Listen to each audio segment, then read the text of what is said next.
Listo, ya está. Ahora sí, ya estamos grabando. Ya empezamos a compartir. Entonces, comenzamos, chicos. Primero que nada, buenas noches. Ya, mi nombre es Juan Campos. Ya, yo voy a ser el cuarto asesor que les va a enseñar en este curso de Medicina 2. Ya conocieron seguramente a mis compañeros anteriores. Eh, Entre ellos ya le dieron las primeras sesiones. Conmigo solamente vamos a ver dos temitas de la semana número 2. Creo que estamos atrasados una semita, pero ya ahí fue como que un tema de logística para organizarnos, ya, pero lo importante es que ya lo estamos desarrollando y estamos tratando de dejarles el mejor material de manera más resumida para ustedes, ¿no? Entonces vamos a empezar con lo que es patologías pleurales. Reglas de lo que es el curso de APP. Ya saben, siempre hay que realizar el pre y post test, no faltar más de 3 veces, si no ya hay un cambio por los que están como en lista, ¿ya? Aunque ahora creo que ha habido ese cambio por lo que estamos todavía en solamente una lista. Si en caso van a faltar, chicos, pueden presentar una justificación, normal me avisan. Ahí hay algunos que ya me han dicho que no podían asistir hoy día, yo los entendí, no hay problema. Y de preferencia, en este caso de la última regla que es mantener cámara encendida, o sea, durante toda la sesión, yo lo que siempre pido al menos es que cuando se haga el pre y post test, ya siempre se va a tener la cámara prendida, ya, al menos durante el pre y post test, como le digo. Entonces, al inicio no los pedí por lo que estaba como que todavía organizándome, pero ya al final del post test vamos a ver si hay algunos que pueden prender camarita, ya solamente por realizar el post. Y en la siguiente sesión sí le voy a pedir obligatoriamente, si no ya es como que considerando una falta, ¿no? Entonces, también no se olviden como que un poco disfrutar la clase, porque al final no hay que estar un poco tensos con todo esto que se aprende y siempre tener como que agua en la mano. Entonces comenzamos, chicos. Vamos a ver primero lo que es el derrame pleural, una de las enfermedades de lo que son patologías pleurales, ¿ya? Entonces, cuando hablamos de derrame pleural, creo que mucho lo hemos visto en el hospital. O sea, es uno de los casos más comunes que hemos visto, que más se trata, por así decirlo.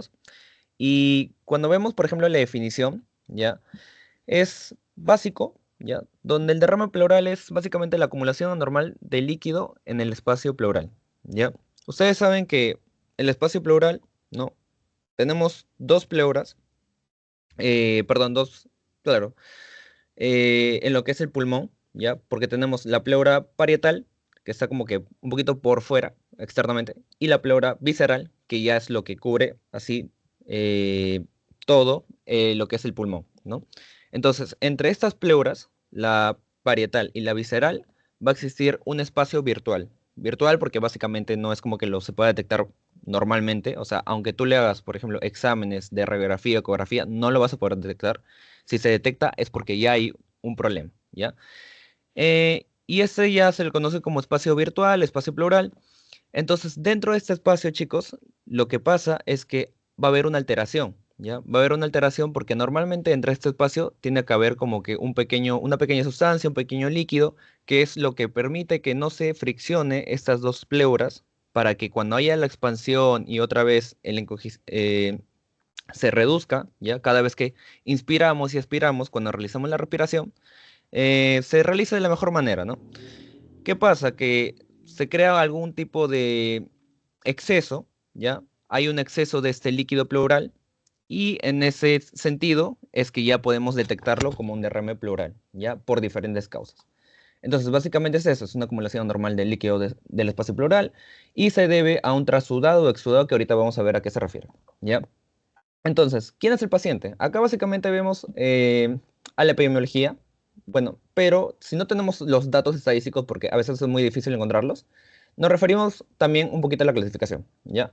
Entonces, como le dije, en el derrame pleural van a existir de dos tipos, ¿ya? Por trasudado o por exudado, ¿ya? Por trasudado vamos a reconocerlos como que son las enfermedades sistémicas, ¿ya? O sea, recuerden, trasudados se refiere a esas, es el tipo que es causante por enfermedades sistémicas. Entre ellas tenemos la enfermedad congestiva, cardíaca congestiva, no, es, ay, olvidé el nombre. Em, ICC era insuficiente cardíaca congestiva, perdón chicos, a veces se vuela. cirrosis hepática, entre otros, y este mayormente es el 50% de casos, ¿ya? O sea, la mayoría de casos que nosotros tenemos por derrame pleural va a ser por un trasudado, ¿ya? Luego tenemos también el otro caso que es exudado. Ese ya se debe por procesos inflamatorios. Entre ellos tenemos, por ejemplo, neumonía, tuberculosis, tipos de cáncer, ¿no? Entre otros. Y ahora, ¿cómo sé si también esto se debe a un trasudado o exudado? Tal vez fuera de lo que son las patologías. O sea, imagínate, ¿no? Yo como sé que, o sea, se refiere a un exudado o un trasudado sin que sepa que es una insuficiencia cardíaca congestiva, sin que sepa que es una neumonía, entre otros, porque para ello todavía tenemos que hacer más exámenes. Para eso existen lo que son los criterios de Light, eso lo vamos a ver ya en la parte de diagnóstico, ¿ya? Pero recuerden siempre los criterios de Light va a ser, por así decirlo, ese dato bien específico que te va a decir si se trata de un trasudado o exudado en el caso de este paciente, ¿ya? Ahora, en la fisiopatología, recuerden solo básicamente que va a haber un desequilibrio entre la producción y la reabsorción de lo que es el líquido pleural, ¿ya? ¿Por qué hay tal vez esa producción o mala reabsorción, ¿ya? Se debe a diferentes mecanismos, diferentes causas. Uno de ellos es por el aumento de la presión hidrostática, ¿ya? Y a esto lo llamamos que ocurre más el del tipo trasudado, o va a haber un aumento de la permeabilidad capilar, que es ya por que lo origina ya un tipo exudado, ¿ya? Y acá básicamente lo que tratamos de poner es como la presión hidrostática, la presión osmótica y la presión resultante de esos tres, o mejor dicho, la resultante de la presión hidrostática y osmótica van a generar un desequilibrio por diferentes mecanismos, ¿ya? Puede ser externos o internos, ¿ya? En el sentido de que como pueden ser los que les dije, los procesos inflamatorios, como las neumonías, las tuberculosis, que generan ya este aumento de la permeabilidad capilar, ¿ya? O puede ser por enfermedades sistémicas como en la cabeza, recuerden siempre, la insuficiencia cardíaca, ¿ya? Que genera el aumento de la presión hidrostática, ¿ya? Entonces, como hay un desequilibrio entre la producción y la resorción, el espacio pleural básicamente tiene mucho líquido. Al tener un exceso de líquido no se va a reabsorber, ¿ya? Con la velocidad que normalmente lo hace y genera ya un exceso que ya se va a detectar en el paciente por los siguientes síntomas, ¿no? Tenemos lo siguiente. Va a existir lo que es dolor pleurítico, ¿ya? A la inspiración profunda, al paciente, cuando inspira, le va a doler, básicamente a la altura del pecho, ¿ya? Va a tener dificultad para respirar, ¿ya? Es muy normal, por lo mismo que está habiendo acumulación de líquido, los pulmones no se van a expander tanto y no va a ingresar tanto aire, por lo tanto, vamos a tener esa dificultad de insuficiencia, ¿no? Va a haber tos seca, por lo mismo que hay acumulación de el líquido que está viendo fuera de los pulmones, así en el espacio pleural, es que nosotros vamos a tener esa sensación de tener que botar al menos ese líquido que en realidad no podemos, pero el mismo paciente tiene esa manifestación. Y también tenemos la disminución de la expansión pulmonar. Por lo mismo que está viendo este líquido, va a reducir, o sea, como se está llenando de líquido, va a reducir ese espacio del pulmón y no vamos a expandir tanto, ¿no? Cuando hagamos la inspiración y también cuando ya lo botemos. Luego tenemos el examen físico, que la verdad, en todas las enfermedades pulmonares, chicos, siempre la guía va a ser el examen físico, ¿ya? Yo sé que, por ejemplo, tenemos, no sé, espirometría, radiografías, etcétera, etcétera, exámenes para ver diferentes patologías del sistema respiratorio, pero el examen físico siempre es algo de elección cuando no cuentas con nada de eso, por ejemplo, en el serum. Entonces, siempre guíense por el examen físico, chicos, cuando vamos a detectar algún tipo de patología. En este caso, el derrame pleural. A la inspección, ¿cómo vamos a detectar que nosotros nos encontramos frente a un derrame pleural? ¿Ya? Va a haber abombamiento del hemitórax, ¿ya? Por lo mismo que está viendo, como le digo, esta acumulación de líquido es por lo que se abomba esa mitad de el pulmón, ¿ya? O sea, el otro lóbulo. Va a haber también taquipnia, por lo mismo que nos está faltando el aire, tiene que respirar muy rápido, y va a ser una respiración muy superficial, ¿ya? A la palpación va a haber la disminución de la expansión, ¿ya? O sea, cuando ustedes palpan, que ya lo habrán realizado seguramente el siglo pasado, cuando ustedes palpan van a ver que en realidad no se expande tanto el tórax, ¿ya? Va a haber también una ausencia de las vibraciones vocales. Ustedes cuando digan al paciente, diga las letras, ¿no? Que repita. ya se van a dar cuenta que no hay tanta vibración vocal, a diferencia de un paciente que está normal. Y en la percusión van a encontrar matidez, pues, ¿no? En auscultación va a haber ausencia del murmullo vesicular y también va a haber egofonía, es decir, a la voz nasal, ¿no? Vas a encontrar ese típico ruido de egofonía. Entonces, eso básicamente fueron como que las principales características de derrame pleural. Nunca se olviden, es acumulación de líquido, ¿ya? Es una acumulación, es un exceso de lo que es el líquido pleural. Este va a tener como que dos tipos, sea trasudado o exudado, por cada una de estas diferentes enfermedades, pero también vamos a utilizar los criterios de ley que lo vamos a ver en un momento para saber específicamente cuál es. La fisiopatología en sí trata de explicar que es una sobreproducción, no hay tanta reabsorción, y el cuadro clínico clásico ya es dolor pleurítico, dificultad para respirar, la tos seca y disminución en la expansión pulmonar. Al examen físico, nunca se olviden, va a haber abombamiento del hemitórax por lo mismo que está habiendo acumulación de líquido, el paciente va a respirar muy rápido, va a ser superficial, a la palpación va a haber disminución de la expansión, ausencia de vibraciones vocales, matidez a la percusión y va a haber ausencia del murmullo vesicular con egofonía. ¿Ya? Eso en resumen. Ahora, en el caso del diagnóstico, chicos, ya guiándonos ya no solamente por el examen físico, los síntomas, sino ya exámenes auxiliares, ¿no? A la cabeza siempre van a estar, o lo que es como de rutina, siempre se pide radiografía y ecografía, ¿ya? Esos dos exámenes siempre se piden así de rutina. Más rápido, más barato también, ¿no? Entonces, ¿qué vas a encontrar en una radiografía en un paciente con derrame pleural? ¿Ya? Acá a la izquierda van a encontrar una radiografía normal. Ustedes ya saben, acá vemos los senos costodiafragmáticos, eh, se ve todos los espacios intercostales con sus costillas, ¿no? Todo el reflejo de acá cardíaco. Entonces, esta es una radiografía totalmente ok.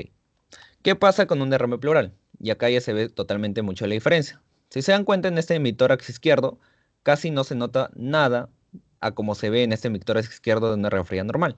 Se ve totalmente radiopaco, ya ni siquiera se puede ver ya el seno costodiafragmático como se ve normalmente acá, ya incluso ya el reflejo cardíaco ya está taponeándolo, o sea, está básicamente quitándole todo esa imagen que normalmente vemos en una radiografía normal. ¿Y qué más? También se va a presentar lo que es el signo del menisco. Quiere decir cuando está habiendo esta acumulación de líquido, ¿ya? A diferencia del seno costodiafragmático que va como para abajo, ¿ya? Acá se está formando una curva hacia arriba, ¿ya? Ese es el signo del menisco.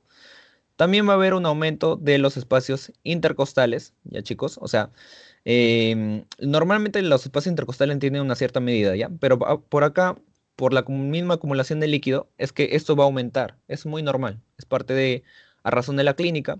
Entonces, ustedes van a darse cuenta que en realidad están más grandecitos los espacios intercostales. Y también va a haber puede ser leve o moderado, ¿ya? O bueno, severo, el desplazamiento de lo que es la tráquea, ¿ya? Recuerdan que por lo mismo que está habiendo acumulación de líquido, esto va a empujar todas las estructuras mediastínicas, ¿no? Entonces es normal que la tráquea también como que se mueva o se incline un poco hacia el lado contralateral de lo que está siendo afectado, ¿ya? Principal diferencia con lo que es el neumotórax, porque el neumotórax jala en realidad al hemisferio que está afectado, lo jala y la tráquea se desplaza, perdón, hacia el hemitórax que sí está afectado, ¿ya? Entonces, básicamente estas son las principales características para reconocer lo que es un derrame pleural. Y es muy notorio, ¿ya? La verdad sí es muy notorio. ¿Qué pasa con una ecografía? ¿Ya? Las ecografías sí son más complicadas de detectar, ¿ya? En el sentido como que las patologías, ¿ya? Pero acá, diciéndoles lo puntual, ¿ya? Es que nosotros vamos a primero reconocer en la ecografía la pleura visceral y la pleura parietal, ¿ya? Así como lo vimos en su clínica, o mejor dicho, en su fisiopatología, que tenemos las dos pleuras, ¿ya? La pleura visceral va a estar externamente, la pleura parietal va a estar pegada a lo que es el pulmón. Entonces, eh, ya pues acá básicamente en una ecografía me refiero, van a ver ustedes el movimiento del líquido pleurítico, o sea, ustedes van a ver como que esas pequeñas ondas de lo que es el líquido pleurítico. Pero, ¿qué pasa cuando ya tenemos un derrame pleural? ¿Ya? A primera instancia, o creo que lo más llamativo es el espacio que se ha formado ahora entre las dos pleuras. Miren, este es la pleura eh, visceral y esta es la pleura parietal, ¿ya? Y entre los dos espacios ya hay un tremendo tamaño que se ha formado por la misma acumulación de líquido, ¿ya? Que acá dice 96 milímetros, ¿ya? Siempre recuerden, ¿ya? Y esto aplica para los dos casos, tanto para radiografía como ecografía, pero en radiografía sería en una radiografía lateral. Si es mayor a 10 milímetros de grosor, en este caso, miren, tienen ya 96, ya indica que se podría catalogar como un derrame pleural en el paciente, ¿ya? Recuerden, si tienen más de 10 milímetros de grosor, ya lo podemos catalogar como un derrame pleural, ¿ya? ¿Qué otro signo va a tener? También van a existir los septos ecogénicos, ¿ya? En este caso no se aprecian, ¿ya? Pero en otros tipos de ecografía sí van a ver los septos ecogénicos, perdón. Y van a ser como ramitas, ¿ya? Unas ramitas bien radiopacas, o sea, bien blanquitas, que se están formando básicamente por el mismo derrame pleural. Y, eh, bueno, como les digo, no se nota aquí, pero sí es otra de las características principales cuando nosotros estamos frente a una ecografía de derrame pleural. ¿Qué otros exámenes hay? También puede haber lo que es tomografía axial. Ya, discúlpeme bien que no se note mucho, pero está acá abajito. Ya, también puede haber lo que es tomografía axial. Ya, la tomografía axial no es de primera instancia porque ustedes saben que una tomografía es más cara, demora más, ya, y hablando en los hospitales, demora mucho ese proceso. Pero la tomografía axial es muy buena cuando en realidad uno cree que la causa, por ejemplo, del derrame pleural es por cáncer, chicos. O sea, si en caso ustedes están pensando en algún tipo de cáncer porque ya quién sabe, este paciente bajó mucho de peso, en realidad tiene un estado muy malo, ¿ya? O sea, está muy mal. Y ustedes creen que en realidad es por algún tipo de cáncer, sobre todo pulmonar, ¿no? Em, Ustedes pueden tomarle una tomografía para descartar ese tipo de patología, ¿no? Entonces, básicamente es diagnóstico a primera instancia, radiografía, ecografía. En radiografía, ya saben, desaparición del seno costodiafragmático, hay signo del menisco, y aumento de espacios intercostales y desplazamiento de la tráquea hacia contralateralmente del hemisferio afectado. Y en ecografía, la distancia que hay entre la prueba visceral y el parietal, aparte de los septos ecogénicos, ya van a verlo, ¿no? Se va a apreciar. Y siempre recuerden que tiene que ser mayor a 10 milímetros de grosor para ya catalogarlo como un derrame pleural, ¿ya? ¿Qué más tenemos? Si en caso ya detectamos, por ejemplo, ustedes ya saben, ya, vi mi radiografía, vi mi ecografía, radiografía lateral, acuérdense que cumple esto, porque también se puede ver una antera posterior, pero es más para detectarlo a ojo. Si ustedes ya vieron su radiografía lateral, ya vieron su ecografía y cumple el criterio de más de 10 milímetros de grosor, ¿qué tienen que hacer? Toracocentesis, ¿ya? La toracocentesis ya es, por así decirles, una intervención que no solamente es de diagnóstico, sino también de tratamiento, ¿ya? La toracocentesis va a ser de diagnóstico y van a extraerse lo que son aproximadamente 5 frasquitos, ¿ya?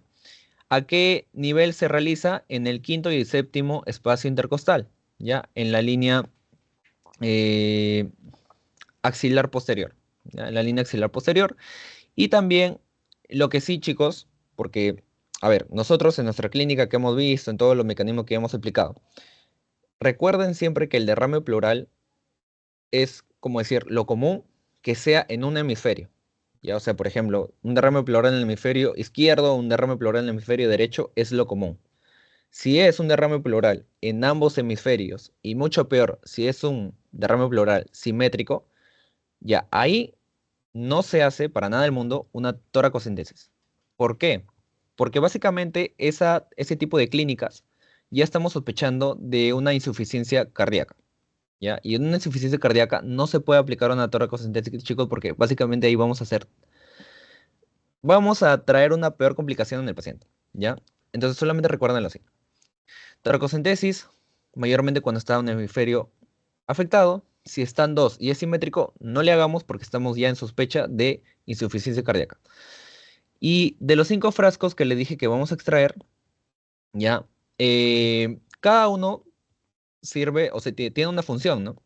El primero va a ser el citoquímico, ¿ya? Citoquímico para ver básicamente pH, DHL, proteínas.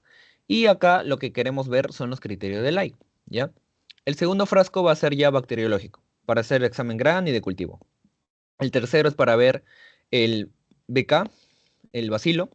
El cuarto es para ver el ADA, el adenosina desaminasa. También ambos exámenes son para descartar tuberculosis, ¿ya? Y el último ya es citológico, ¿ya? Para ver el tipo de células, mononucleares, polinucleares, entre otros, ¿ya? Entonces, básicamente, esta es la función de la toracocentesis como diagnóstico, ¿ya? Pero también recuerden que hay de tratamiento. Y siguiendo con lo que es que vimos antes de los criterios de Light, y si recuerdan, les dije que es para diferenciar entre exudado y trasudado, que es muy importante, si no, no sabríamos cómo hacer el manejo. Son básicamente tres criterios que tiene el Light, ¿ya? Y gracias a esto vamos a ver si se trata de un trasudado o un exudado, ¿ya? El primero, ¿cuál es? Es la relación de LDH pleural y sérico, ¿ya? O sea, la relación de LDH pleural y sérico, si es menor a 0,6, estamos frente a un trasudado. Y si es mayor a 0,6, estamos frente a un exudado. Básicamente así, ¿ya? ¿Qué otro tenemos? La relación de proteínas pleural y sérico, ¿ya? Si es menor a 0,5 es un trasudado y si es mayor a 0,5 es un exudado. ¿Ya, chicos? Así básicamente. Y el otro que tenemos es la LDH líquido pleural, ¿ya? Que este ya es un poquito más complejo, me refiero a aprender, porque acá es menor a los 2/3 del límite superior del valor normal de la LDH sérica, ¿ya? Si es este valor, estamos frente a un trasudado, y si es mayor a 2/3 del límite superior del valor normal de LDH sérico, estamos frente a un exudado, ¿ya? Ejemplos que puede ser trasudado y exudado, que ya lo vimos. En trasudado puede ser por falla del ventrículo derecho, cirrosis hepática y polvolinemia. Y en exudado también vimos que puede ser por tuberculosis, malignidades, es decir, cáncer, artritis reumatoides, entre otros tipos de ejemplos. ¿Ya? Entonces, nunca se olviden de estos criterios de Light, chicos, porque encima es algo que los doctores siempre consultan. ¿Ya? O sea, es muy importante. ¿Ya? No es como que sea algo que hay que esperar, ¿no? O sea, como radiografía, ecografía, ya, es más así, calcular nomás. Y así ya sabemos si estamos frente a un trasudado exudado. Y también básicamente gracias a eso podemos ya sospechar qué tipo de patología nos enfrentamos, cuál va a ser el manejo, ¿no? O sea, ese tipo de cositas. Em, Ahora vamos con el tratamiento, ¿ya? El tratamiento depende mucho, como le digo, chicos, de qué patología es la que está causando este tipo de derrame pleural, ¿ya? Si es, por ejemplo, una infección, ¿qué se le da? Antibióticos, ¿ya? No sé, si por ejemplo se trata de una neumonía, ¿qué le vas a dar? Amoxicilina, macrólidos, entre otros, ¿ya? Si es otro tipo de infección, así. Se actúa básicamente al tipo de infección que nos estemos enfrentando. ¿Y qué otra cosa se le va a hacer a este tipo de secundaria de infección? Una toracocentesis terapéutica, ¿ya? O colocación del tubo de drenaje torácico en caso de MPM, ¿ya? Que es ya algo muy avanzado. Entonces, ese sí en caso es a una infección, antibióticos, toracocentesis terapéutica o tubo de drenaje. Si es secundario a lo que es una insuficiencia cardíaca congestiva, ¿ya? Que se le da diuréticos. ¿Por qué? Porque hay que reducir lo que es el volumen de líquido acumulado, ¿ya? Y si es ya cáncer, bueno, ahí ya se aplica las otras técnicas más, eh, lo que son más estrictas, ¿no? Como quimioterapia, radioterapia, dependiendo qué tipo de cáncer sea o cuál sea el estado de la neoplasia. Y el otro tenemos la pleurodesis, ya que es para prevenir recurrencias del derrame, ¿ya? Entonces, nunca se olviden, ¿ya? Siempre va a ser secundario, o sea, dependiendo cuál sea la patología, perdón, que esté originando este tipo de derrame, ¿ya? Si es infección, antibióticos, ¿ya? Con toracocentesis terapéutica y si en caso muy avanzado ya se hace un drenaje torácico. Si es insuficiencia cardíaca, ya se aplica diuréticos, porque hay que reducir el volumen de líquido acumulado. Y si es ya neoplasias, quimioterapia y radioterapia y una pleurodesis para prevenir recurrencias del derrame, ¿ya? Acuérdense también, que ese es un dato que está acá abajito, ¿ya? Simplemente que no lo muevo para que se note, que cuando uno hace una toracocentesis terapéutica, ¿ya? Se extraen siempre 2 o 3 frascos, ¿ya? Perdón. Eh, y recuerden que en cada frasco aproximadamente siempre se extrae como que 500 a 1000 mililitros, ¿ya? Eso es lo que siempre es el aproximado, ¿no? De cantidad de volumen que se extrae cuando uno está haciendo una toracocentesis.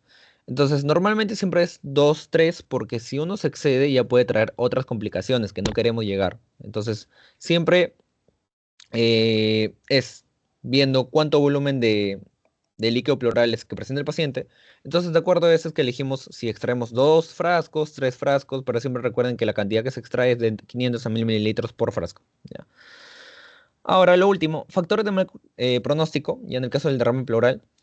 eh, Básicamente sus causas, ya como lo que es el cáncer de pulmón, cáncer de mama, si en caso estuvieran avanzados, un empiema, que es la infección con pus, ya, o insuficiencia cardíaca descompensada, ya, esos son como que si el paciente presenta eso, obviamente va a tener muy mal pronóstico.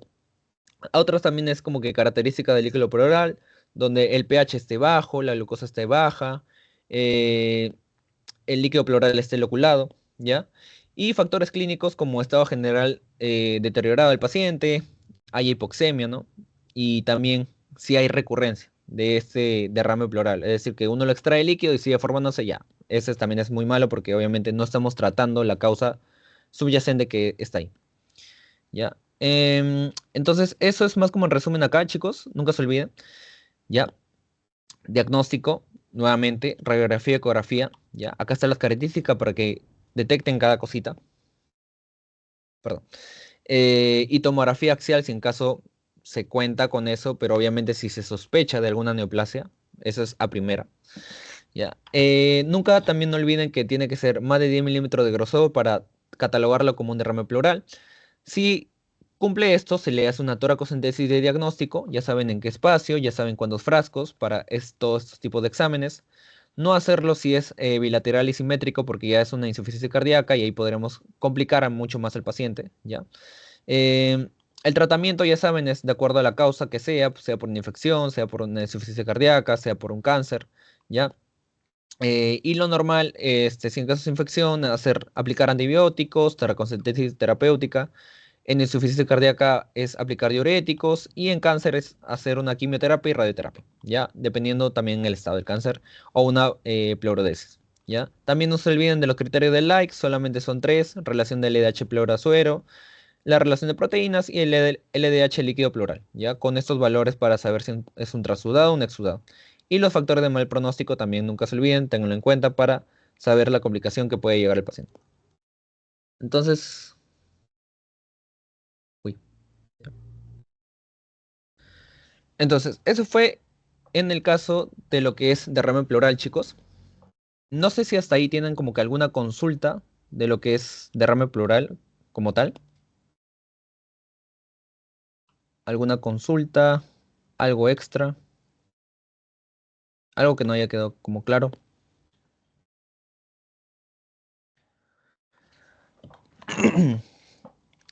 Entonces, si no hay consultas, seguimos con el otro, ¿ya? Entonces, empecemos. Neumotórax, ¿ya? Eh, Recuerden siempre que tanto derrame pleural como neumotórax, ambos pertenecen a su diagnóstico diferencial, ¿ya? Obviamente por lo que está atacando ambos a la pleura, ¿ya? Entonces siempre tenganlo en cuenta. Ambos son su diagnóstico diferencial. ¿Y qué es neumotórax a diferencia del derrame pleural que vimos? Neumotórax, como dice su nombrecito un poquito, es aire, ¿ya? Aire que se va a presentar a nivel pulmonar, ¿ya? Es la presencia de aire en el espacio pleural, ¿ya? Que causa lo que es el colapso parcial o total del pulmón afectado, ¿ya? Y también lo que ocurre al haber este colapso es que se impide su expansión normal durante la respiración, ¿ya? Entonces, siempre recuerden que a veces los nombres no dicen de qué trata. Neumotórax simplemente es acumulación de aire en este espacio virtual que es el espacio pleural, ¿ya? Siempre tengan en cuenta que en el espacio pleural lo único que puede haber es el líquido pleural porque es lo que impide esta fricción y hay ese desplazamiento para la expansión del tórax cuando uno respira. Entonces, que haya aire no es normal, ¿ya? Si está viendo aire es porque ya está viendo o una patología o ha ocurrido como que algún tipo de accidente en el paciente. Entonces, ¿quiénes son estos tipos de pacientes? ¿Ya? Eh, y acá va mucho. con el tipo de neumotórax que se esté presentando, ¿ya? El neumotórax van a ser 4 tipos, ¿ya? Puede ser un neumotórax primario, secundario, traumático o iatrogénico, ¿ya? Primario se refiere a básicamente que se forma por el mismo, ¿cómo está? Ya, se forma por un mismo mecanismo en el sentido como que por el mismo pulmón es que se está originando eso. No hay como que otras patologías adyacentes, ¿ya? Pero el secundario ya se debe a otras patologías adyacentes, ¿ya?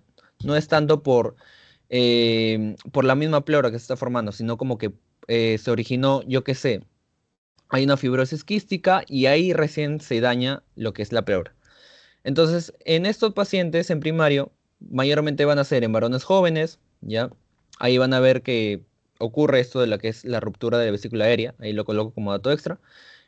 Son pacientes delgados, fumadores, con una incidencia de 7.4 casos por 100.000 personas al año en hombres y 1.2 en mujeres. Ya es como la incidencia, al menos de lo que pude encontrar acá en el Perú. Secundario ya se ve, como le dije, a otras patologías como el EPOC, el asma, la fibrosis quística. Traumáticos quiere decir accidentes, chicos, ¿ya? Este va a estar asociados a lesiones torácicas penetrantes o no penetrantes, ¿ya? Ya sea, como le digo, no sé, una eh, que perforaron, ¿ya? Con un arma blanca, ¿no? A la persona a nivel pulmonar. O no penetrante ya puede ser como un accidente de tránsito, ¿no? Por ejemplo.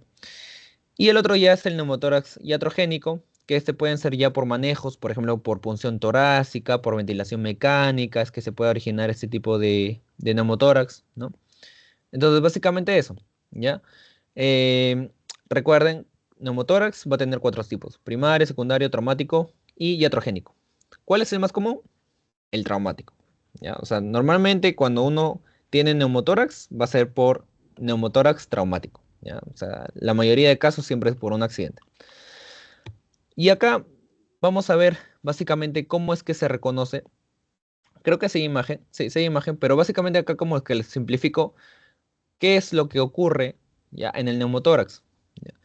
Entonces, empezando por aquí, ¿ya? Por este apartado. Ya tenemos los factores desencadenantes que puede ser un accidente de tránsito o alguna enfermedad que ocasione esto. ¿Qué va a pasar? Ya, en el caso de si es primario y secundario, que lo llamamos como espontáneo, va a haber un aumento del volumen de aire. Ya va a haber un aumento del volumen de aire, porque ya hay una enfermedad que ocasionó este aumento del volumen de aire. Y se van a formar lo que son las bullas o flictenas que se rompen. Estos básicamente van a ser como pequeñas masas, chicos, que están llenos de aire. Entonces, estas masas se forman y se rompen dentro de lo que es a nivel pleural y el aire sale al interior del pulmón, ¿ya? El aire sale al interior del pulmón y pasa a la cavidad pleural llenándose de aire. ¿Qué pasa con el traumático en el caso de accidentes? Automáticamente cuando hay ya un accidente, el aire entra, o sea, si estamos hablando del el ingreso de, no sé, un arma o este tipo de objetos punzocortantes, ¿ya? Va a hacer que ingrese el aire. Recuerden también que a nivel del tórax nosotros tenemos una gradiente negativa. Entonces, obviamente, si se perfora como que a nivel pulmonar, es normal que el aire tenga que ingresar de manera muy veloz. Y el aire ingresa y pasa a la cavidad pleural llenándose de aire.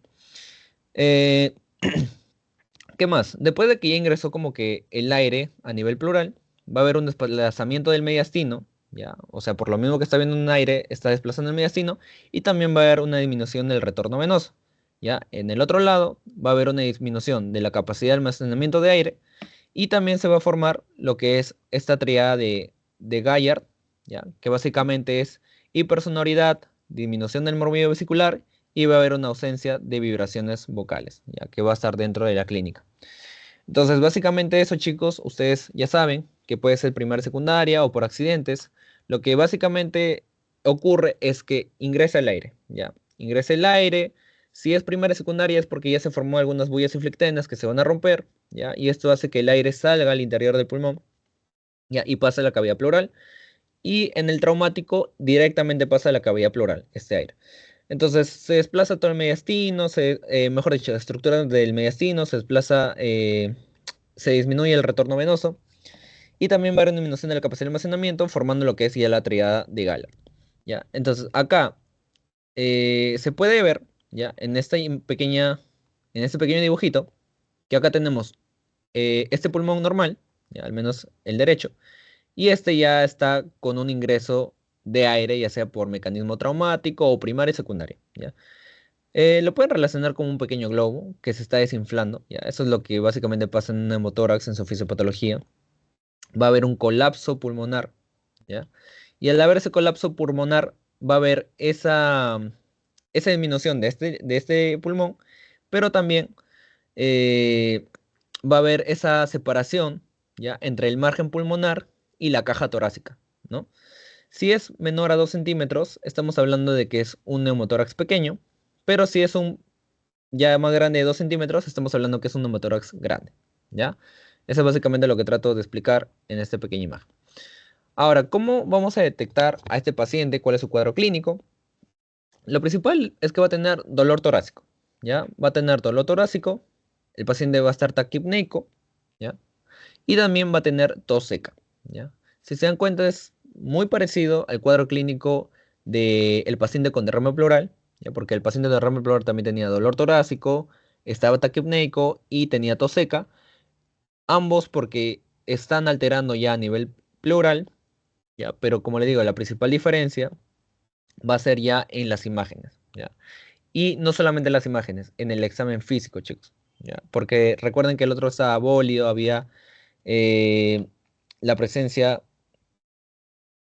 de, de vibraciones vocales disminuidas, había matidez, por lo mismo que hay líquido, y ausencia de murmullo vesicular. Ya, en este caso, también va a haber un abombamiento del hemitórax, ya, va a estar taquipneico también en la inspección, va a tener una respiración superficial, ya, pero la palpación, vamos a ver disminución de la expansión, o sea, bueno, es básicamente lo mismo, disminución de la expansión, ausencia de vibraciones vocales. A la percusión ya es diferente porque hay hipersonoridad y hay timpanismo, ¿ya? O sea, si se acuerdan en el anterior, en la percusión, lo que había era matidez, ¿ya? Por la misma presencia de líquido. Pero acá no hay matidez, sino hay como presencia de aire. Por eso es como que hay hipersonoridad y también hay timpanismo, ¿ya? La principal diferencia. Y no solamente eso, sino que también en la auscultación va a haber disminución de ausencia de murmullo vesicular y broncofonía sonora, ¿ya? Entonces, esa es la principal diferencia, chicos, hablando del examen físico con un derrame pleural y un neumotórax, ¿ya? Eso tenemos como principal diferencia. Ahora, en el caso del diagnóstico es igual, ¿ya? Vamos a pedir una radiografía y una ecografía, ¿ya? En la radiografía, a ver, yo sé que, por ejemplo, en derrame pleural era más notorio detectarlo porque estaba como que complicando todo un hemisferio, no se notaba ni la silueta cardíaca, no se notaba ni el seno diafragmático, o sea, era mucho más fácil detectarlo. Acá, ¿qué pasa? ¿Cuál es el truco para detectar lo que es un neumotórax? ¿Ya? Si en caso fuera un neumotórax total, ya es mucho más fácil, chicos, porque se van a dar cuenta que, o sea, si este es un, una radiografía normal, ¿ya? Y ven aquí todos sus, la silueta cardíaca normal, todo, las estructuras pariliares, ¿ya? O sea, todo está en realidad, ¿ya? Ok, ¿ya? Acá, si se dan cuenta, se ve obviamente las costillas, ¿ya? Muy radiopacas en las costillas, pero se ve un fondo muy radiolúcido hablando de este hemisferio derecho. O sea, se ve muy radiolúcido, se ve muy negruzco, ¿ya? Y lo normal es que no sea así. O sea, no debería ser muy radiolúcido, deberían estar las estructuras pariliares, ¿ya?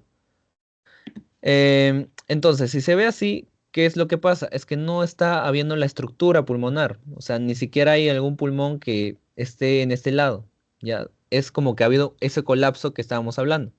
Entonces, como le digo, cuando hay una neumotórax total, es mucho más fácil detectarlo porque se va a ver totalmente radiolúcido, ya el hemisferio. En ese caso, como están viendo, este es un colapso total del pulmón derecho, ¿ya? ¿Y qué ocasiona este colapso del pulmón derecho? ¿Ya? Primero va a haber la depresión diafragmática, ¿ya? O sea, del lado afectado va a haber esa depresión diafragmática, va a haber sinequías pleurales que impiden el colapso, ¿ya? También se va a formar el muñón iliar. No se guía mucho por dónde está viniendo la flechita, sino es como que más características en general. Se va formando este muñón iliar, ¿ya? Y también va a haber desplazamiento de la tráquea y el mediastino, ¿ya? Recuerden que, como les dije, en el caso del derrame pleural, el desplazamiento de tráquea y mediastino en general es como que al lado contralateral de lo que está siendo afectado. En este caso del neumotórax, el desplazamiento de tráquea y mediastino va a ser hacia el lado que está afectado, ¿ya? Porque básicamente lo jala, ¿ya? Y acá, si se dan cuenta, como que la tráquea, que está muy pequeñita, pero se nota un poquito ahí radio lúcido, está desviándose hacia la derecha, ¿no? Se está desviando hacia el lado que está colapsado el pulmón. ¿Ya? Entonces, básicamente esas son las principales características, creo, chicos. Lo puedes reconocer porque no hay ninguna estructura o hay parcialmente la estructura, dependiendo si es un neumotórax parcial o total, del pulmón. Se va a formar un muñón iliar, hay síndacas pleurales y también va a haber una depresión diafragmática, ¿ya? ¿Qué pasa en ecografía? En ecografía puede ser diferentes métodos, ¿ya? Porque hay creo modo M, modo A, ¿ya? Eh, pero hablando de una ecografía, ustedes van a ver primero lo que es la línea pleural, ya que es básicamente esta, la línea SA. Y ya cuando está en su modo M, van a reconocerlo como que el signo de la costa, que en realidad ya están así medio como distorsionados, ¿no? O sea, totalmente distorsionados. Eso es lo normal. ¿Qué pasa ya cuando tenemos ese neumotórax, ¿ya? eh, o sea, a manera bidimensional, ya las líneas pleurales están muy diferentes. Ya no hay como que gran cantidad a diferencia de esta imagen. Ya estamos como que un poquito más disminuidos. Y aparte, incluso en el modo M, ya se dan cuenta que no están el signo de las costas, o sea, ya no se presenta estos, sino está totalmente como que, así como empezó, lo termina. ¿Ya? Y esto es como el signo de la estratosfera, ¿ya? Que es muy conocido en estos casos de neumotórax. Ese es para los casos de ecografía. Y tomografía también se le puede tomar, pero como que ya les dije, es cuando uno sospecha de un caso muy avanzado. Ya. Aparte de esto, ya. Pónganse que ustedes ya tienen la imagen, ya. Hablando más de una radiografía, ya porque es de primera instancia. Entonces, cuando ustedes ya tienen la imagen, lo que hay que hacer también, chicos, aparte de eso, es cuantificar cuál es ese tamaño en neumotórax, o sea, cuánto del pulmón está siendo comprometido, ¿ya? Y es de dos tipos, si es menos del 50% o si es más del 50%. ¿Cómo se divide esto? Básicamente es por, creo que este tiene como que algunas siglas, o sea, creo que era el RIS o el RIJA, no me acuerdo muy bien. ¿Ya? Pero lo que trata este mecanismo es que divides de esta forma un lóbulo del pulmón, ¿ya? Así como que A, B y C. Y esto básicamente va a servir para cuantificarlo, para saber qué cantidad del pulmón está siendo afectado, ¿ya? O sea, hablando como que de aire, ¿no? Entonces, de acuerdo a esto, tú le sacas un porcentaje, ¿ya? Y si es menos del 50%, ya, es porque solamente está siendo comprometido. O sea, no hay que alarmarnos tanto con su terapéutica, me refiero. O sea, con el manejo no va a ser tan estricto, ¿ya? Pero si obviamente está haciendo más del 50%, que es en el caso de los neumotórax totales, donde ya desapareció por completo el pulmón, ya ahí sí el manejo es mucho más severo, ¿ya? E incluso lo vamos a ver acá, en el tratamiento, porque está dividido en esos dos apartados, ¿ya? El tratamiento para los menores de 50%, ¿cuáles son? La abstención terapéutica y observación. Es decir, cuando está solamente es un neumotórax parcial, ya, y estamos hablando de un parcial muy leve, lo único que se hace en el manejo es analgésicos, antitusígenos, ya, como codeína o dextrometorfano. Hay que hacer observación al paciente 3 a 6 horas y también hay que ver criterio de alto. Si en realidad el paciente no empeora sus síntomas, hasta podríamos darle de alta. Y en los otros casos es reposo hospitalario y oxigenoterapia si es un poquito más moderada, ¿no? Su severidad.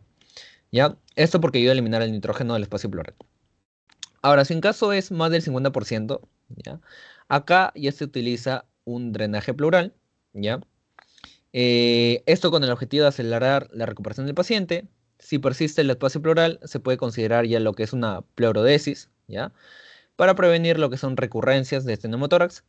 Y ya mucho más avanzado es drenaje pleural con pleurodesis química, que ya son uso de soluciones como bleomicina para inducir la adherencia de pleuras y prevenir lo que es el colapso pulmonar. ¿Ya? Entonces, básicamente, chicos, el manejo es muy importante, ¿ya?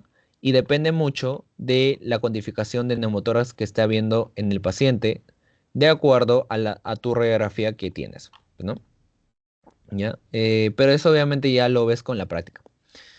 Y factores de mal pronóstico ya es de acuerdo a la severidad del neumotórax, si es atención, si es secundario, si es recurrente este neumotórax, a la edad del paciente, si son pacientes mayores, obviamente va a haber mayor complicación, al tamaño, ya, o sea, si es menos del 50%, más del 50% comprometido, otras complicaciones como edema pulmonar, reexpansivo, ¿ya?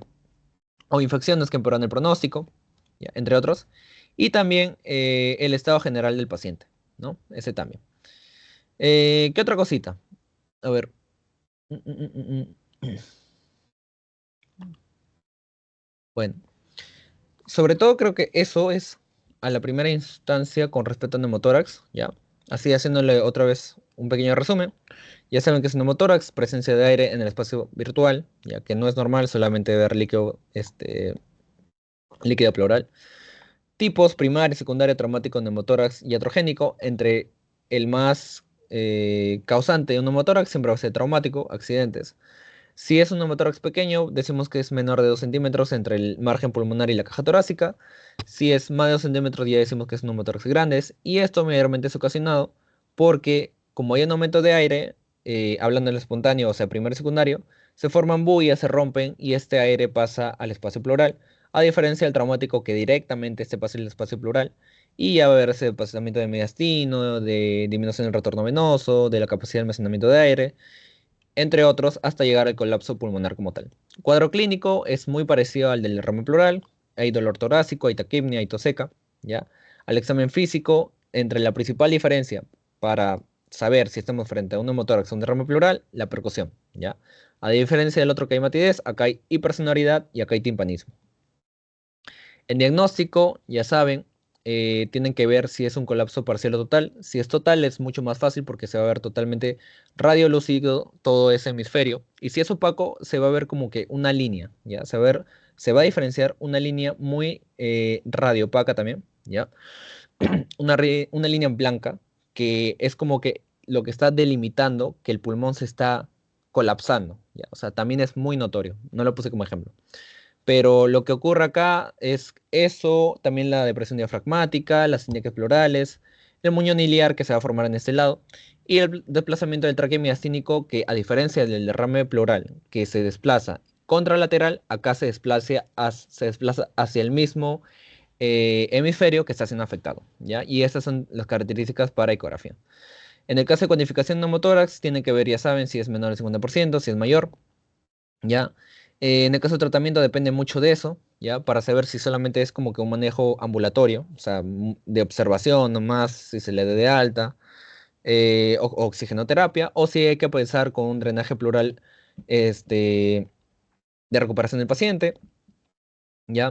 Creo que sí, también se ha visto como que, no lo que la caca, pero siempre recuerden que el drenaje pleural se aplica en el segundo paso intercostal, ¿ya? Es como de emergencia, porque ya el paciente está totalmente, no sé, está muy cianótico, o sea, el paciente ya está en un estado muy grave. Entonces, ustedes lo que tienen que aplicar siempre en el espacio intercostal, aplicar ese drenaje pleural, ¿ya? Eh, ¿Qué más?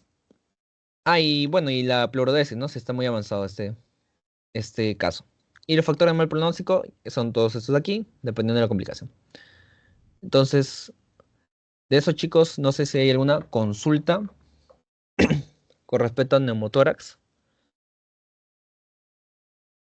Diagnóstico, tratamiento, factor de mal pronóstico.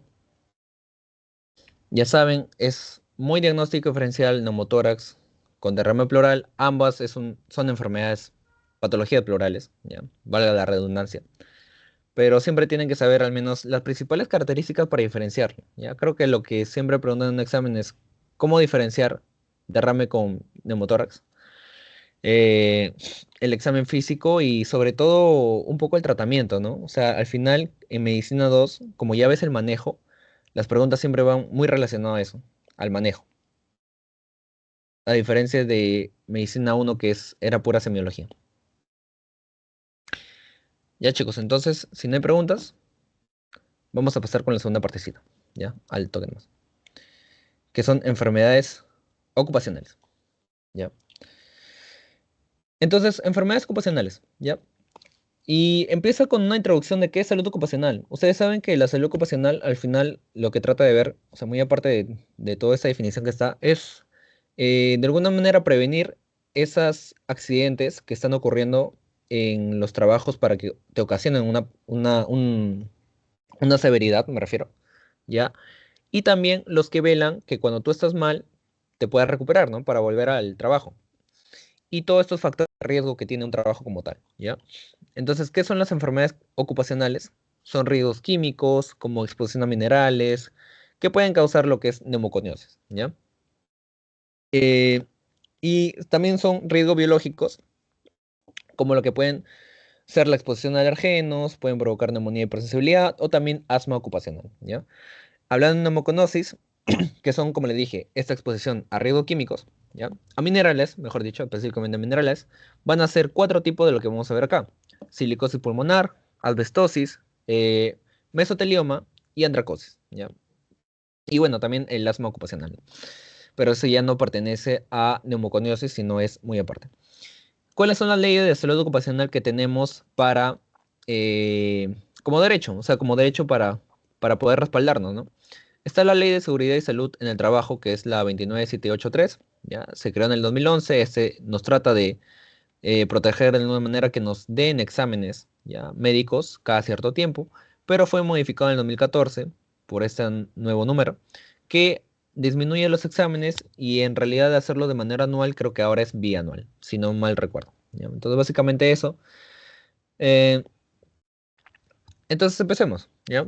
Primero vamos con silicosis pulmonar, ¿ya? ¿Qué es la silicosis pulmonar, chicos? ¿Ya? Eh, es una enfermedad pulmonar, ¿ya? O sea, compromete el pulmón, causada por la inhalación de partículas de sílice, ¿ya? No sé si alguna vez han visto el sílice. Todos son minerales, ¿ya? Que este lleva a la formación de lo que son nódulos y también a la fibrosis pulmonar, ¿ya? Este tipo de pacientes van a ser mineros, ¿ya? O sea, todo lo que son, obviamente, minerales van a ser por por los mismos trabajadores que están en mina, ¿ya? Entre el 10 al 30% de trabajadores expuestos al polvo de sílice desarrollan esto, y dependiendo de la duración de la exposición y las condiciones laborales, es que pueden complicarse, ¿no? Existen tres tipos, ¿ya? La silicosis crónica simple, la aguda, y la silicoproteinosis aguda, ¿ya? Recuerden también que las partículas de sílice más pequeñas, ¿ya? Que son ya menos de 10 micrómetros, ¿ya? Lo normal es que sean si no mal recuerdo, menos de 50 si no mal recuerdo, ¿ya? Pero si ya son menos de 10, estos ya penetran lo que son los alvéolos y el tejido intersticial, causando lo que es daño y también la fibrosis, que es a lo último que se puede ocasionar si es muy pequeño, ¿no? Este mineral de sílice. La fisiopatología básicamente es la inhalación de las partículas de sílice, hay una respuesta inflamatoria, formación de granulomas, fibrosis pulmonar y desarrollo de nódulos silicóticos, ¿ya? Como cuadro clínico, tenemos que al inicio puede ser asintomático, o sea, a pesar de que se esté generando un daño ya a nivel pulmonar por esta inhalación de sílice, el paciente no lo presenta, no lo manifiesta, ¿ya? Justo cuando ya está muy grave es que el paciente empieza a presentar disnea progresiva y tos crónica, ya sea seca o productiva, ¿ya? En el examen físico, hablando de lo más característico, es que van a haber roncos y silivancias, ¿ya? Y también va a haber estertores, perdón, crepitantes. A la radiografía, que es el examen que más nos va a ayudar para detectar eso, ¿ya? Van a ser, se va a encontrar lo que son los nódulos pulmonares en piedra de molino, ¿ya? Recuérdense de esa característica, nódulos pulmonares en piedra de molino. Va a haber estos micronódulos bilaterales, que son pequeños nódulos distribuidos. Acá se ve mucho así a la instancia, o sea, se ven ya estos nódulos, es muy claro, están bilateral, ¿ya? Algunos pueden confluir, también hay opacidades grandes y pequeñas, ¿ya? También nódulos e infranódulos, ¿ya? Que también se van a ver. Y Otra cosa que también vamos a destacar acá en lo que son todas estas enfermedades de neumoconiosis es que no solamente vamos a utilizar acá radiografía, chicos, sino también vamos a guiarnos bastante de la patología, ya, a nivel microscópico, siempre, porque esto también nos permite un diagnóstico muy diferencial, ya.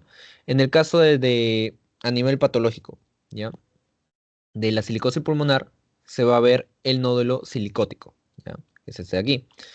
Este tiene tres zonas, ¿ya? Está la zona hialina, la zona con fibras de colágeno y la zona con macrófagos y fibroblastos, ¿ya? Esas son como características del nódulo silicótico, ¿ya? A nivel microscópico, ¿ya? Entonces siempre recuerden que en todas estas neumoconiosis, muy aparte de la radiografía que se va a notar, también vamos a necesitar bastante la patología, porque sin ella a veces también puede haber como que esa confusión, y sobre todo en la silicosis, porque ahora vamos, al último vamos a ver uno que sus manifestaciones y su radiografía son muy parecidas, ¿ya? Entre ambas, y por eso es muy necesaria los exámenes de microscopio. Y hablando del tratamiento, ¿ya?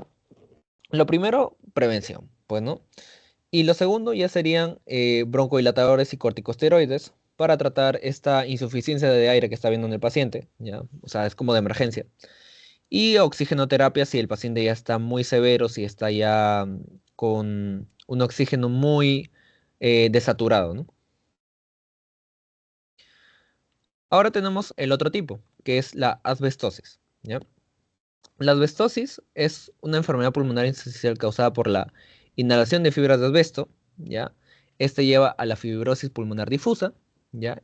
Y hablando ya de datos epidemiológicos, por ejemplo, en Lima se vio que el 2 a 3% de trabajadores en ciertas industrias presentaban estos signos de asbestosis. Y en el Perú, en el año 2014, también hubo una ley que ya no se permite a los trabajadores trabajar con asbesto, ¿ya? Ese también se ha tratado de implementar por lo mismo que supieron cómo es que el asbesto puede afectar a nivel respiratorio, ¿no? De los tipos, vamos a tener asbestosis simple y avanzada, ¿ya? Y recuerden también que además de la fibrosis pulmonar, puede ocurrir un engrosamiento pleural y la formación de calcificaciones pleurales. La fisiopatía es muy parecida, ¿ya? O sea, se va a inhalar estas partículas de asbesto, genera respuesta inflamatoria, formación de granulomas, fibrosis pulmonar, ¿ya? Hasta ahí, al menos hasta formar una fibrosis. El cuadro clínico ya va a ser disnea de esfuerzo, tos seca, va a haber estertores basales y también va a haber acropaquías, es decir, esos dedos que parecen en palillo de tambor, pero esto cuando ya está muy avanzado el paciente, ¿ya? Al examen físico, hablando de lo más importante, como percusión, el sonido va a ser mate, ¿ya? Va a haber una matidez y en la auscultación vamos a detectar estertores crepitantes, ¿ya? En la radiografía, ¿ya? Eh, Básicamente acá lo que se va a detectar es el engrosamiento pleural, ¿ya?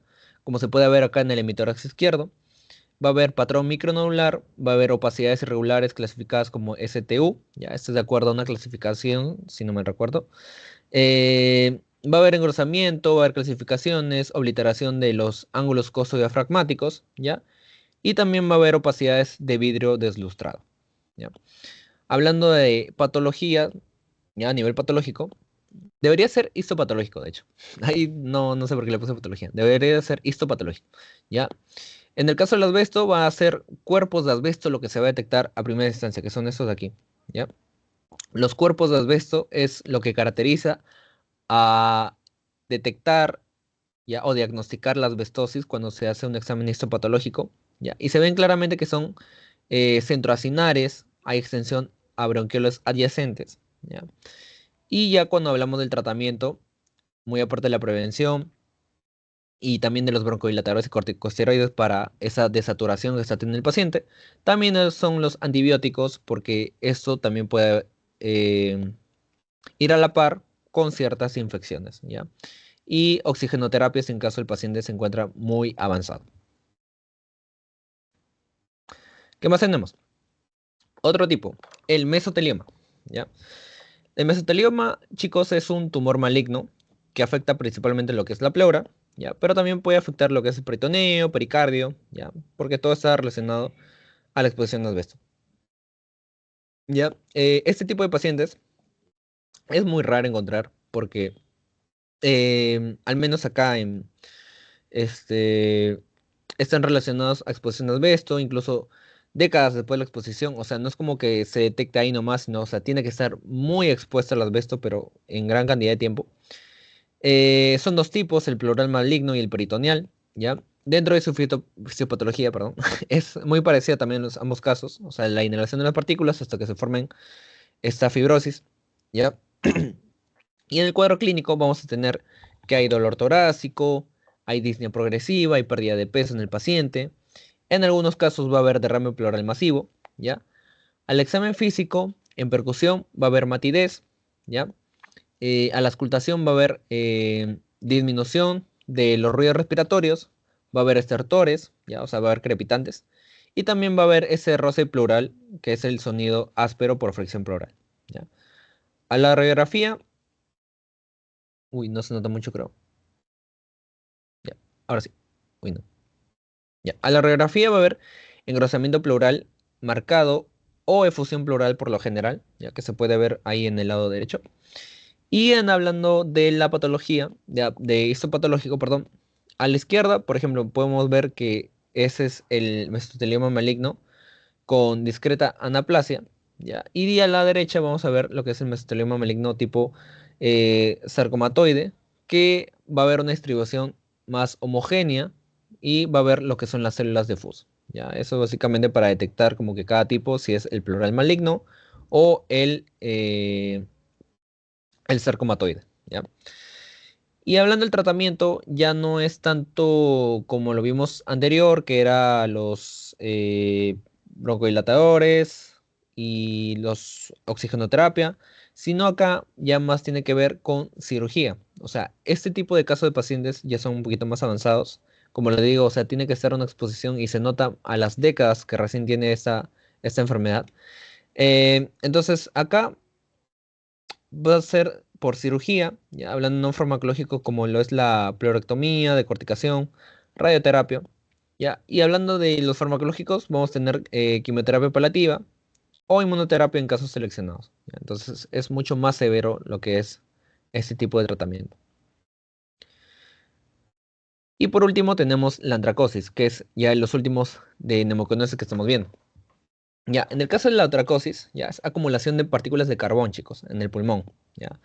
Eh, por eso se le conoce como pulmón negro, ¿ya? Esto es muy característico, esto es una enfermedad muy conocida, ¿ya? Mayormente los que trabajan en mina, ¿ya? Como les digo, acá frecuentes mineros del carbón y otros trabajadores expuestos al polvo de carbón durante largos periodos. Tenemos dos tipos, el simple y la fibrosis masiva progresiva, ¿ya? Hablando de su fisiopatología, igual es la inhalación y que se impregna a nivel pulmonar. El cuadro clínico, vamos a tener que hay tos crónica, hay esputo oscuro, hay disnea de esfuerzo, y en casos avanzados puede haber insuficiencia respiratoria. En lo que es ya el examen físico, a la palpación, vamos a tener el, el frémito táctil, ya, que va a estar normal en disminuido en áreas de fibrosis avanzada. En la percusión va a haber matidez, en la auscultación va a haber disminución de esos ruidos respiratorios y va a haber también estertores, ya, va a haber crepitantes. En la radiografía, perdón, esto es lo que les indicaba anteriormente, que es muy parecido a la silicosis, ¿ya?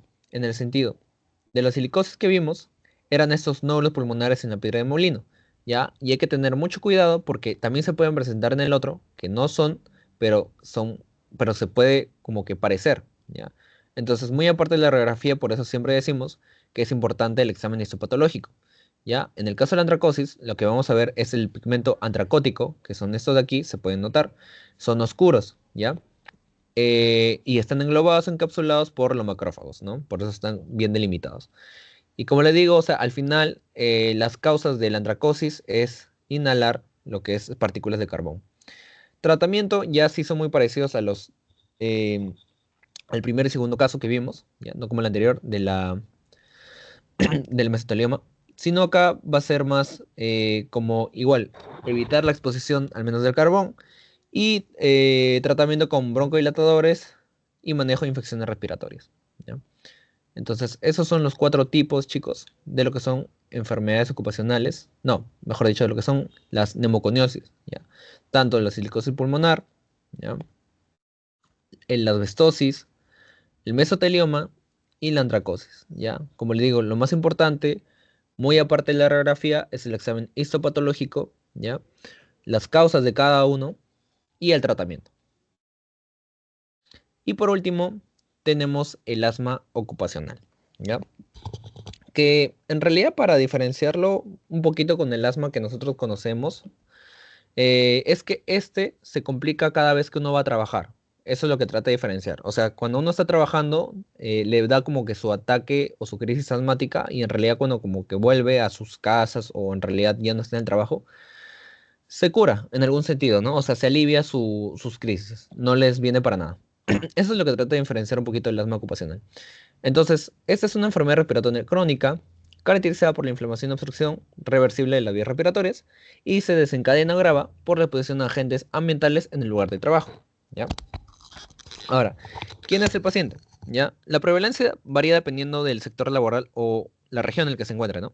Y en el Perú las tasas pueden ser altas en industrias. Recuerden que el asma de por sí en Perú e incluso en Lima es muy alto, ¿ya?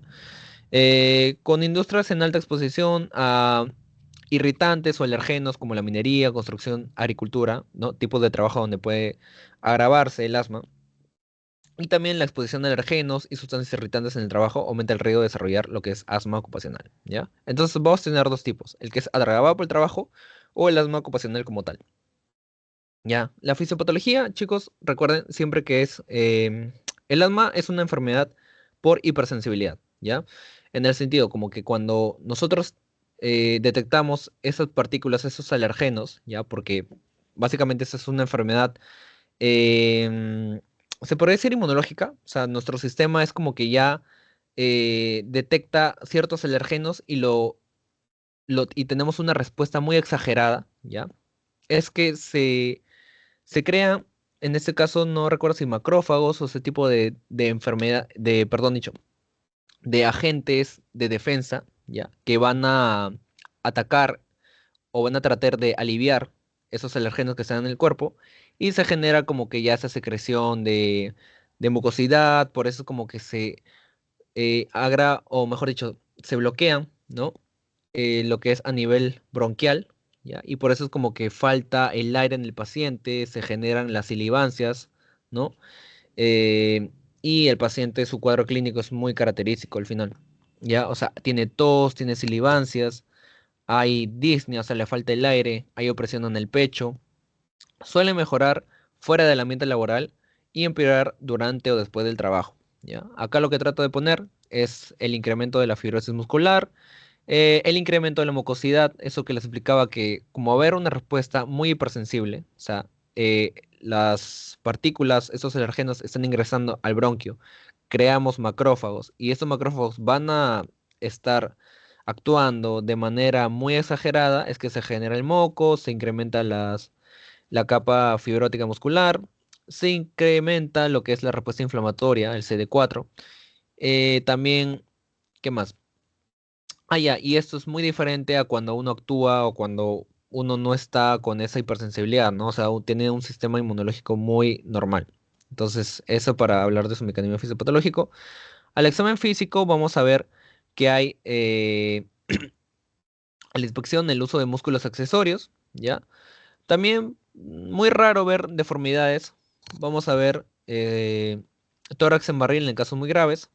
A la palpación va a haber disminución o sea, van a estar el fragmento táctil normal o disminuido en áreas con aire atrapados. A la percusión va a haber un sonido hiperresonante, ¿ya? Y a la auscultación, lo más característico va a haber las silivancias. ¿Ya? Las silivancias, porque como está lleno de secreción a nivel bronquial, van a taponear todo esto, el ingreso del aire, y va a escuchar el clásico ruido de una silivancia, ¿no? Como tratamiento, recuerden siempre que vamos a tener dos tipos, hablando del asma, ¿ya? Cuando es controlar y cuando es aliviar, ¿ya? Si estamos hablando de aliviar, es porque está habiendo una crisis asmática. Ahí se utilizan lo que son los beta-2 agonistas de acción corta y también los anticolinérgicos que son los LAMA, ¿ya? Y si hablamos de medicamentos controladores, que es cuando ya no tienes una crisis, sino es como que tú sufres del asma y para tener un control tú utilizas ciertos medicamentos. Acá vamos a tener los corticoides inhalatorios, sistémicos, o también los beta-2 agonistas de acción prolongada, que son los LABA, ¿ya? Entonces, poniéndolos algunos ejemplos de broncodilatadores, por ejemplo, ¿no? El beta-2 agonistas sean de acción corta, ¿ya? Como el SABA, tenemos el salbutamol, terbutalina, o de acción larga, que tenemos el salmeterol o formoterol, ¿ya? Otros antimuscarínicos que ya son los anticolinérgicos, ¿ya? Como el LAMA. Acá tenemos el bromuro de tiotropio. Y también tenemos algunos antiinflamatorios que se utilizan, como los glucocorticoides, que es el prednisona, fluticasona, entre otros, ¿ya? Entonces, básicamente este es el manejo que se hace cuando uno tiene asma, ¿ya? Creo que también hay como un esquema en el sentido como que una escala, pero siempre tengan en cuenta más o menos como que de este tipo, que si uno quiere aliviarlo inmediatamente, se utilizan los beta-2 agonistas de acción corta con anticolinérgicos, ¿ya? O si uno solamente quiere tratarse porque sufre de asma, pero quiere tener ese control, es beta-2 agonista de acción prolongada, ¿ya? Entonces, ya. Entonces, básicamente ese es el temita de hoy, chicos. Lo he tratado de hacer un poquito resumido, la verdad, ya, porque a veces como que en las diapos de las clases, o sea, son muy extensos, tratan de poner muchas diapositivas. Toda esta información lo extraje de los mismos libros, por ejemplo, del Argente, del Guía Básica de Medicina Interna, para tener como que esa información mucho más a la mano, mucho más resumido, ¿ya? Entonces ahí como que también se pueden complementar, ¿no? Entonces, chicos, no sé si tienen alguna consulta de lo que estamos viendo o de lo que hemos visto en todas estas clasecitas. Hemos visto básicamente patologías plurales y enfermedades ocupacionales, ¿ya? En patologías plurales, ya ambas, derrame pleural como neumotórax, ¿ya? Sobre todo vean las diapositivas que coloqué porque ahí se van a dar cuenta mucho de las diferencias entre los dos, ¿ya? Y es sencillo, la verdad. Y en enfermedades ocupacionales, ahí sí tengan mucho ojo, sobre todo con el examen histopatológico, muy aparte de la radiografía, con los agentes que causan esto, ¿ya? Y con el tratamiento, ¿ya? Porque esas son como que las principales diferencias de cada uno, ¿ya? Muy aparte de que ambos sean por inhalación perdón, de que todos sean por inhalación de minerales, a excepción de el asma ocupacional, claro, tienen que ver todas esas cositas, ¿no? El cuadro clínico también, el examen físico, etcétera. Entonces, si no hay ninguna consulta, vamos a pasar en todo caso con el post-test. Ya, a ver, un segundo, chicos.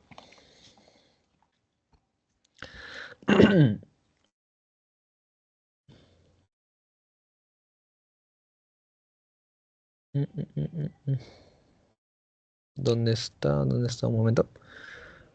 Post-test.